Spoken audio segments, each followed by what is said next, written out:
আমাদের থেকে বড় বড় 2020 সালে অনেক বড় বড় আলেম হযরত মাওলানা আল্লামা আহমদ শফি সাহেব, নূর হোসেন কাসেমি, গোলাম সালমান সাইদি সাহেব, এভাবে বড় বড় উলামায়ে কেরাম আমাদেরকে কি ছেড়ে চলে যাচ্ছে। একজন আলেম এই পৃথিবী থেকে চলে যাওয়া মানে একটি জগৎ, একটি এলাকা অন্ধকারাচ্ছন্ন হয়ে যায়। আজকে আলেমরা সবচেয়ে অবহেলিত, আজকে আলেমরা সবচেয়ে নির্যাতিত, নিপীড়িত। কিছু একটা বলতে বলতে পাকিস্তানে চলে যান।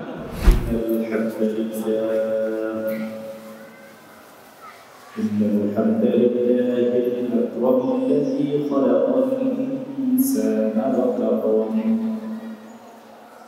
وعلمه من البيان ما لم يعلم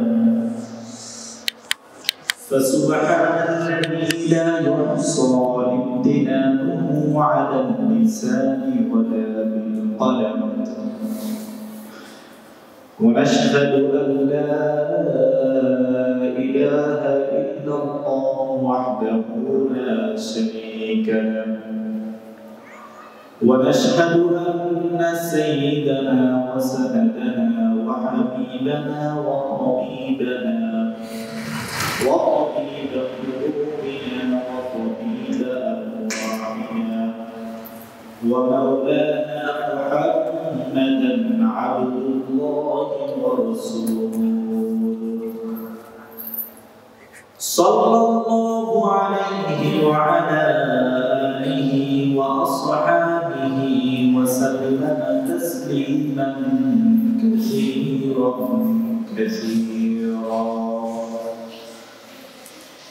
أما بعد فقد قال الله تعالى في كلامه المجيد وفرقانه الحميد أعوذ بالله من الشيطان الرجيم بسم الله الرحمن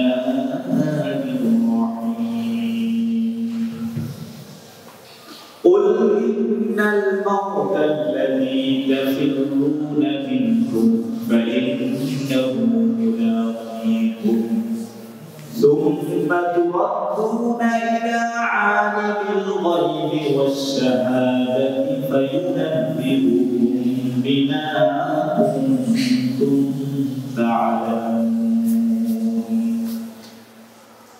وقال رسول الله صلى الله عليه وسلم إن الله لا يقبض العلم انتزاعا ينتزعه من العباد ولكن يقبض العلم بقبض العلماء أو كما قال عليه الصلاة والسلام. وقال الله تعالى في شان حبيبه ومحبوبه مخبرا وآمرا إن الله وملائكته يصلون على النبي يا أيها الذين آمنوا صلوا عليه وسلموا تسليما. صلى الله على سيدنا محمد وآله وأصحابه وسلم. صلى الله على سيدنا محمد وآله وأصحابه وسلم. سبحانك لا علم لنا إلا ما علمتنا إنك أنت العليم الحكيم. যাবতীয় প্রশংসা সেই মহানের জন্য যিনি অত্যন্ত দয়া করে আমাদেরকে সৃষ্টি করেছেন এবং আজকে জুমার 2 রাকাত নামাজ মসজিদে এসে পড়ার জন্য আগে আসার তৌফিক দান করেছেন। এই জন্য দিন এবং জবান খুলে দিয়ে কালিমাতুশ শুকর আদায় করি আলহামদুলিল্লাহ। সালাতু সালাম বর্ষিত হোক সাইয়্যিদুল কাওনাইন ওয়াস সাকালাইন ইমামুল মুরসালিন রাহমাতুল লিল আলামিন মুহাম্মদ ইবনে আব্দুল্লাহ ইবনে আব্দুল মুত্তালিব হাশিম ইবনে মানাফ ইবনে কিলাব ইবনে মুররা কাব ইবনে লুআই ইবনে ফিহর মালিক ইবনে নাদর ইবনে কিনানা মুহাম্মাদুর রাসূলুল্লাহ সাল্লাল্লাহু আলাইহি ওয়াসাল্লাম। আজকে আমরা যে সময়টার মধ্যে অবস্থান করছি এটা হচ্ছে ঋতুর দিক থেকে এটা কি শীতকাল, আর বছরের দিক থেকে এটা হলো 2000 ইংরেজি বছর 2020 সাল, আর মাসের দিক থেকে হলো ডিসেম্বর মাস। অর্থাৎ 2020-এর যে একটা বছর, এই বছরটা আস্তে আস্তে আমাদের থেকে বিদায় নিচ্ছে, কথা ঠিক না?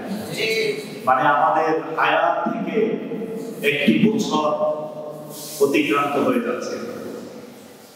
আবার মৌসুমের দিক থেকে এটা হলো কি শীতের মৌসুম। মুমিনদের নিকট যারা আল্লাহ তাআলার প্রিয় বান্দা, আল্লাহ রাসূল সাল্লাল্লাহু আলাইহি ওয়াসাল্লাম এবং তার সাহাবায়ে কেরাম থেকে শুরু করে আমাদের পর্যন্ত যত আল্লাহ তাআলার প্রিয় বান্দা আছে, এই বান্দাদের নিকট শীতের মৌসুমটা একটা গনিমতের মৌসুম। শীতের মৌসুমটা কি একটা গনিমতের মৌসুম। আল্লাহ হাবিব সাল্লাল্লাহু আলাইহি ওয়াসাল্লাম হাদিসে মধ্যে ইরশাদ করছেন, আশ-শিতাউ গনিমাতুল মুমিনিন, আশ-শিতাউ রাবিআতুল লিল আবিদিন।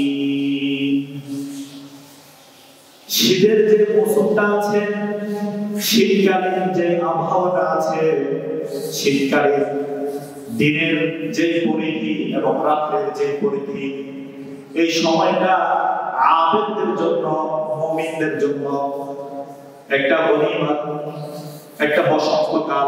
ইবাদতের জন্য এটা কি বসন্তকাল। কি জন্য? লাইলুহু তাওয়িলুন ইয়াকুমু, শীতের যে মৌসুমটা আছে, যে সময়টার মধ্যে শীত পড়ে, এই সময়টার মধ্যে রাত্রিটা এত দীর্ঘ হয়। দীর্ঘ রাত্রি হওয়ার কারণে রাত্রির একটি সময় পর্যন্ত বিশ্রাম নিয়ে আর একটি সময় পর্যন্ত আল্লাহ তাআলার ইবাদতে মগ্ন হওয়া যায়, কথা ঠিক কিনা? রাত্রিটা এত দীর্ঘ হয়, এই দীর্ঘ রাত্রি হওয়ার কারণে আমরা যদি আগে আগে শুয়ে যাই, তাহলে একটি সময় পর্যন্ত 5 ঘন্টা আমরা ঘুমিয়ে তারপরে শেষ রাত্রিতে আমরা কি আল্লাহ তাআলার ইবাদতে মগ্ন হতে পারি। এই ধরনের একটা সুযোগ শীতকালে আল্লাহ তাআলা তৈরি করে দেয়। ওয়া নাহারুহু কাসীরুন ইয়াসুমু, আর শীতের মৌসুমটার মধ্যে দিনটা এত খাটো হয়, শর্ট হয়, দিনের পরিধিটা কি একটু শর্ট হয়। এই জন্য এই দিনের মধ্যে কি রোজা রাখা যায়। যখন দিনের পরিধিটা একটু শর্ট হয়, তখন রোজা রাখতে ইজি মনে হয় না। এই জন্য আল্লাহ হাবিব সাল্লাল্লাহু আলাইহি ওয়াসাল্লাম বলেন যে শীতের মৌসুমটা হলো ইবাদতের জন্য বসন্তকাল। কি কাল? ইবাদতের জন্য বসন্তকাল। এই জন্য আমরা দেখি হযরত আব্দুল্লাহ ইবনে মাসউদ রাদিয়াল্লাহু তাআলা যখন শীতের মৌসুম আসতেন, তখন তিনি শীতের মৌসুমকে অভিবাদন জানাতেন, মারহাবান বিশ-শাতা। তিনি শীতের মৌসুমকে অভিবাদন জানাতেন, অভিনন্দন জানাতেন, মারহাবান বিশ-শাতা, হে শীতের মৌসুম, তোমাকে আমি অভিনন্দন জানাই। আমার জীবনে আরেকটি শীতকালীন মৌসুম আল্লাহ তাআলা আমাকে দান করেছেন, এই জন্য আল্লাহ তাআলার শুকরিয়া আদায় করি।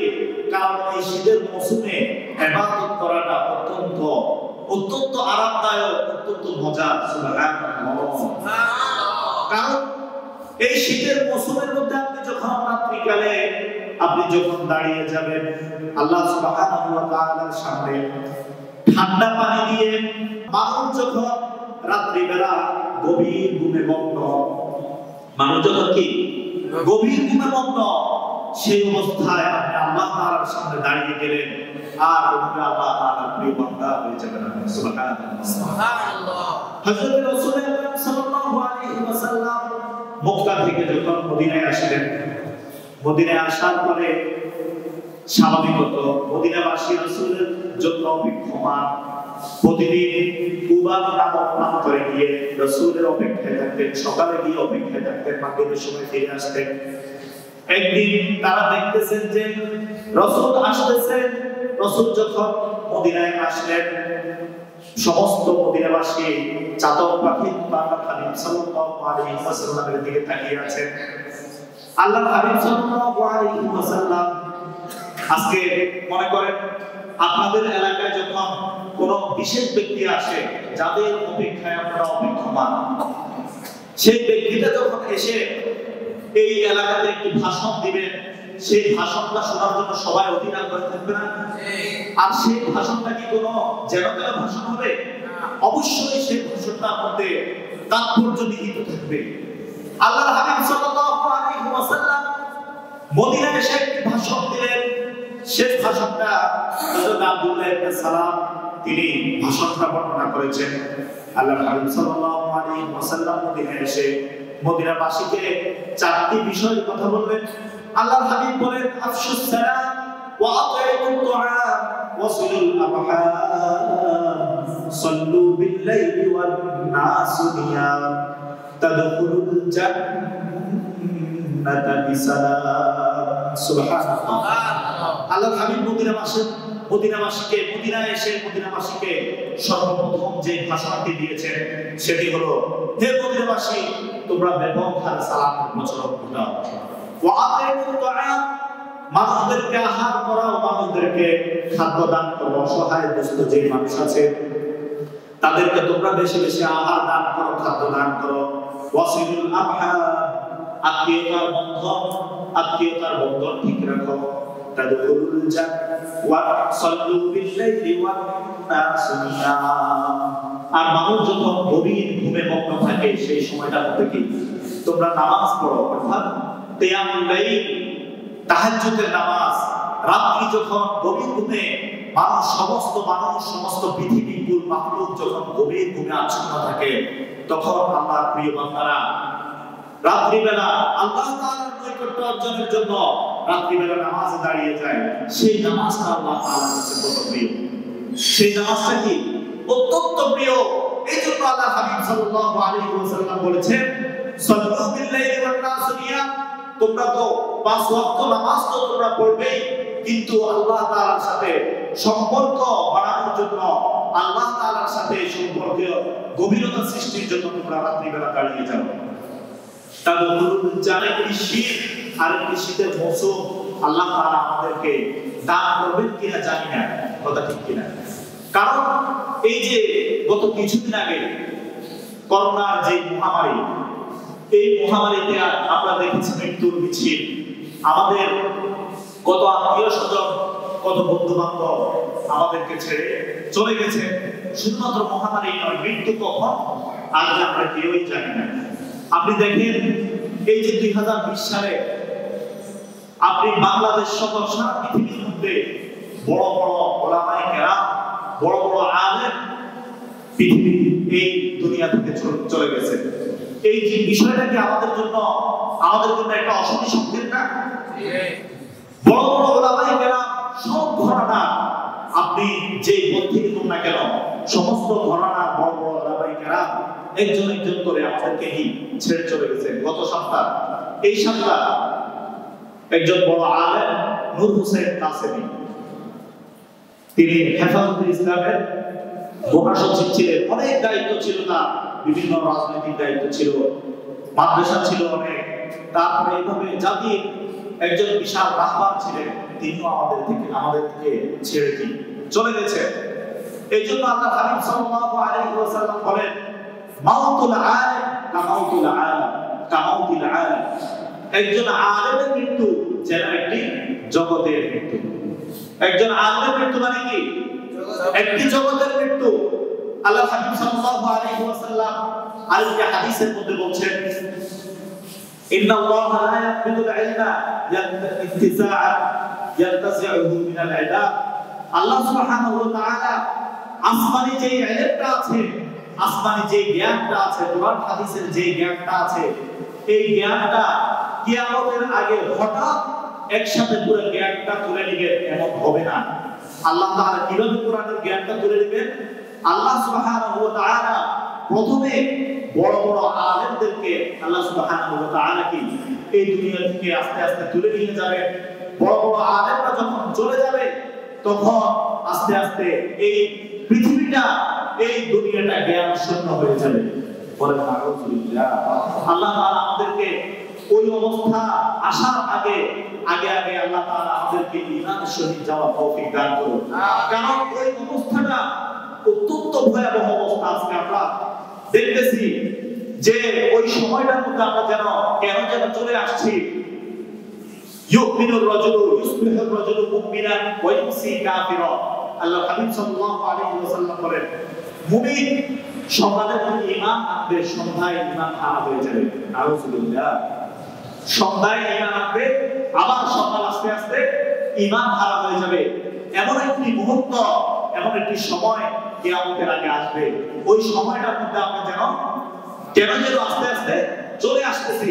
আজকে আমাদের থেকে বড় বড় 2020 সালে অনেক বড় বড় আলেম, হযরত মাওলানা আল্লামা আহমদ শফী সাহেব, গোলাম সারওয়ার সাইদি সাহেব, এভাবে বড় বড় উলামায়ে কেরাম আমাদেরকে কি ছেড়ে চলে যাচ্ছে। একজন আলেম এই পৃথিবী থেকে চলে যাওয়া মানে একটি জগৎ, একটি এলাকা অন্ধকারাচ্ছন্ন হয়ে যাওয়া। কথা ঠিক কিনা? আলেমদের মর্যাদা কে দিয়েছেন? আল্লাহ সুবহানাহু ওয়া তাআলা দিয়েছেন। ইয়ারফা'ুল্লাহু বিল্লাযীনা আমানু মিনকুম ওয়াল্লাযীনা উতুল ইলমা দারাজাত। আল্লাহ সুবহানাহু ওয়া তাআলা বলেন, যারা আল্লাহ তাআলার উপরে ঈমান এনেছে, আল্লাহ তাআলার উপর বিশ্বাস এনেছে, মুসলমান হয়েছে, তাদেরকে আল্লাহ তাআলা আস্তে আস্তে মর্যাদা দান করে। এরপরে বিশেষভাবে মুমিনদের মধ্যে ওয়াল্লাযীনা উতুল ইলমা দারাজাত, আর যাদেরকে আল্লাহ তাআলা কোরআনের জ্ঞান দান করেছেন, যাদেরকে আল্লাহ তাআলা আসমানি জ্ঞান দান করেছেন, ওহীর জ্ঞান দান করেছেন, আল্লাহ সুবহানাহু ওয়া তাআলা তাদেরকে মুমিনদের মধ্যেও বিশেষ মর্যাদা দান করেছেন। সুবহানাল্লাহ। এটা কোরআনে কারীমের মধ্যে আল্লাহ সুবহানাহু ওয়া তাআলা ইরশাদ করেছেন। আল্লাহ তাআলা আলেমদের মর্যাদা দান করেছেন, রাসূল আকরাম সাল্লাল্লাহু আলাইহি ওয়াসাল্লামও আলেমদের মর্যাদা দান করেছেন। আল্লাহর হাবিব সাল্লাল্লাহু আলাইহি ওয়াসাল্লাম বলেন, ফাদলুল আলিমি আলাল আবিদি কাফাদলিল কমারি লাইলাতাল বদরি আলা সাইল কাওয়াকিব। সুবহানাল্লাহ। একজন আলেমের মর্যাদা হলো পূর্ণিমার রাতে চাঁদের সমস্ত সৌরজগতের সমস্ত গ্রহ নক্ষত্রের মধ্যে চাঁদের যেমন মর্যাদা, চাঁদটি যেমন ঝলমল করে, আর সমস্ত মানুষ ওই চাঁদকে দেখার জন্য বেরিয়ে যায়। এভাবে চাঁদের প্রতি যে একটা ভালোবাসা, যে একটা মহব্বত সৃষ্টি হয়, এমন যেমন মর্যাদা, তেমন একজন সাধারণ আবেদ থেকে একজন আলেমের মর্যাদা আল্লাহ সুবহানাহু ওয়া তাআলার কাছে ঠিক তেমন। সুবহানাল্লাহ। তাহলে আলেমের মর্যাদা কে দিয়েছেন? আল্লাহ সুবহানাহু ওয়া তাআলা দিয়েছেন। আলেমের মর্যাদা কে দিয়েছেন? আল্লাহর হাবিব সাল্লাল্লাহু আলাইহি ওয়াসাল্লাম দিয়েছেন।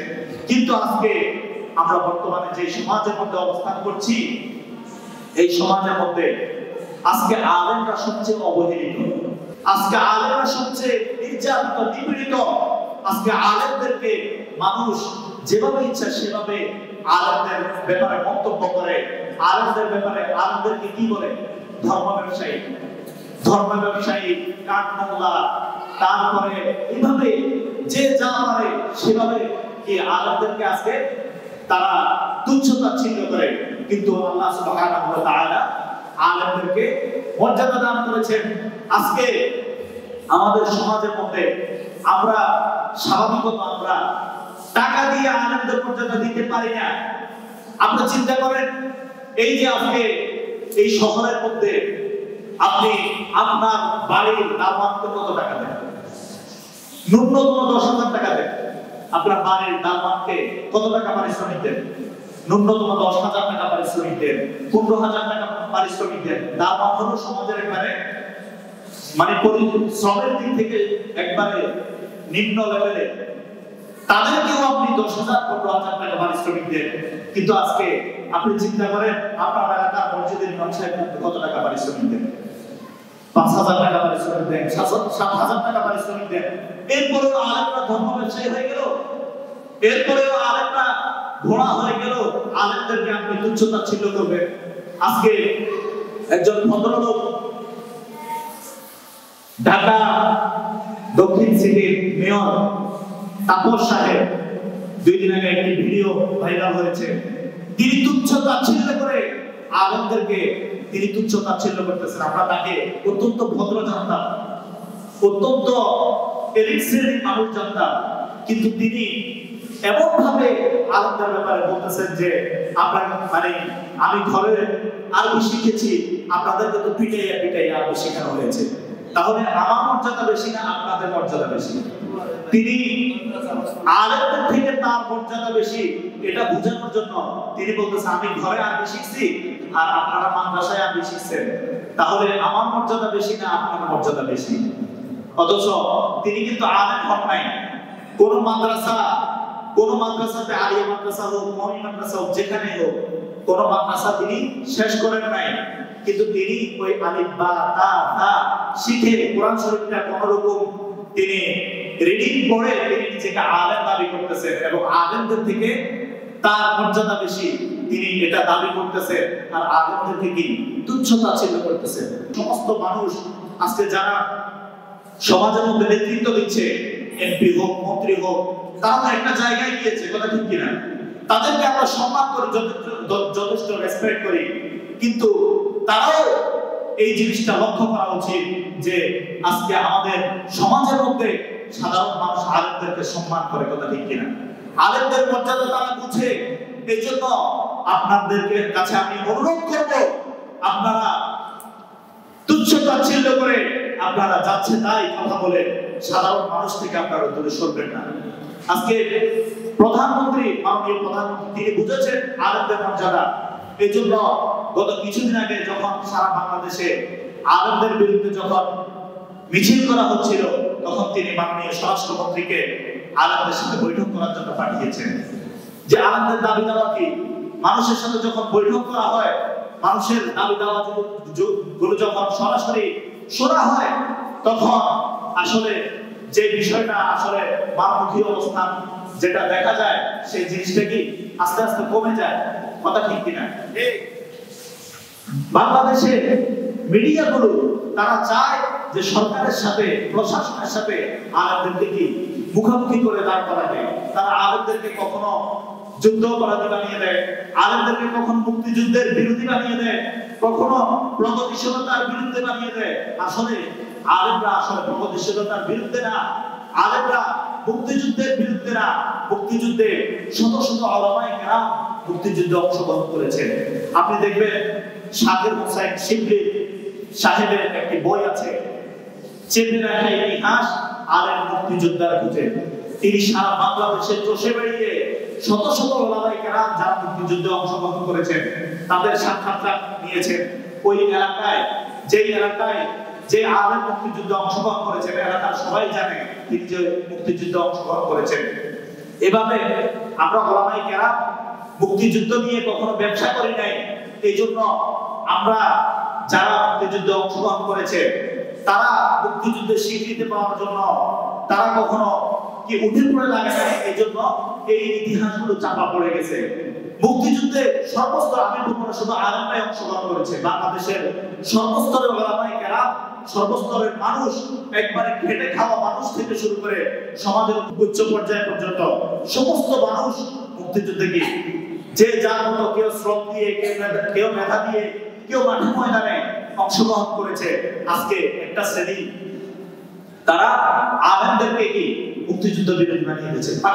পাকিস্তানি বলতেছে কিছু একটা বলতে বলতে পাকিস্তানে চলে যান। এভাবে সমাজের মধ্যে তারা কি আলেমদের সাথে একটা কনফ্লিক্ট তৈরি করে দিচ্ছে। এই জন্য আজকে সমাজের মধ্যে আপনি 3টি শ্রেণীর মানুষ দেখবেন, মানে আলেমদের ব্যাপারে ধারণা রাখে। এক শ্রেণীর মানুষ হলো তারা মনে করে যে আলেমরা হলো একবারে স্বর্গীয় মানুষ, তাদের কোনো অপরাধ হতে পারে না। তারা একবার আসমান থেকে সরাসরি নেমে এসেছে, আল্লাহ তাআলা পাঠাইছেন, তারা কোনো অপরাধী করতে পারে না। এইভাবে তারা এক শ্রেণীর মানুষ আলেমদেরকে এরকম মনে করে। যখন আলেমদের থেকে আলেমরাও তো মানুষ, যখন আলেমরা কোনো ভুল ত্রুটি করে ফেলে তখন তারা আসমান থেকে পড়ে আলেম কেন এই ভুলটা করবে। দুই একটা ভুল হয়ে যেতে পারে।